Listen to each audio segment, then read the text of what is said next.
प्रभु वो देखिए। प्रदीप भंडारी जी, अब सवाल ये है कि मुश्किल स्थिति तो आ गई है, दूसरी तरफ जिस तरह से कीमतें बढ़ रही हैं, आपके पास क्या काउंटर मेजर है, आपका रोड मैप क्या है, देश को बताइए। Good question. आज काफी व्यथित हूं कि देश की प्रमुख विपक्षी दल कांग्रेस पार्टी ने 140 करोड़ के रिप्रेजेंटेटिव प्रधानमंत्री नरेंद्र मोदी जी को गद्दार कहा है। इस डिप्रेशन। असली गद्दार कांग्रेस पार्टी जिसने 70 सालों तक देश को गरीब रखा। असली गद्दार कांग्रेस पार्टी है जो भारतीय स्टेट के खिलाफ लड़ना चाहती है। असली गद्दार कांग्रेस पार्टी जिसके राहुल गांधी विदेश में क्या टूरिज्म, किस लड़की से मिलते हैं, क्या टूरिज्म करने जाते हैं, किससे मिलते हैं, किसी को नहीं पता। असली गद्दार कांग्रेस पार्टी जो जॉर्ज सोरोस के एजेंट को भारत छोड़ो यात्रा में अपने साथ में बैठाती है। असली गद्दार कांग्रेस पार्टी जो कौन भौंक रहा है ये बदतमीज।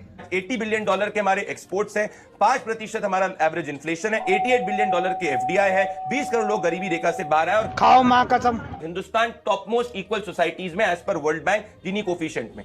समस्या जरूर ग्लोबली है, परंतु हमारे पास वो मैक्रो इकोनॉमिक स्टेबिलिटी है। और इस 7वीं फेल। मैं मान लेता हूं प्रदीप जी जो भी बात कह रहे हैं सही कह रहे हैं। वो देखिए, आपत्ति मुझे केवल एक है। क्या? पिछले 12 साल में जो हुआ है, डॉक्टर मनमोहन सिंह ने 2007-8 का सब प्राइम क्राइसिस कैसे निभाया था। अगर देश के गरीब लोगों के हाथ में आप पैसा देंगे, मनरेगा के अंदर जो पैसा दिया गया था, पूरा वर्ल्ड हिल रहा था। यस। भारत की अर्थव्यवस्था इसलिए मजबूत थी, गरीब लोगों के हाथ में। देखिए, एक सिद्धांत अर्थशास्त्र का समझ लीजिए, जब अमीर आदमी के हाथ में पैसा आता है वो सप्लाई क्रिएट करता है, जब गरीब आदमी के हाथ में पैसा आता है वो डिमांड क्रिएट करता है। हम कंजम्पशन इकोनॉमी हैं। हमारी कंजम्पशन इकोनॉमी का पिछले 12 साल में इन लोगों ने ऐसा ध्वस्त किया है। ये मुझे क्रेडिट नहीं चाहिए।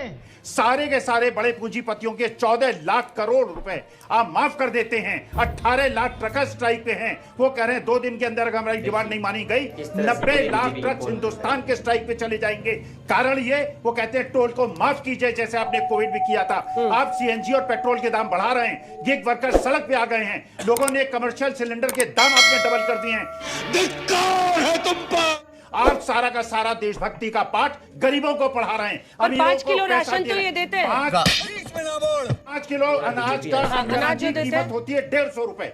150 रुपए महीने आप देते हैं और जीएसटी में और पावर बिल में हर जगह आप पैसा उससे लूट रहे हैं। आलोक जी, गरीब आदमी को बस हवा निकल गई।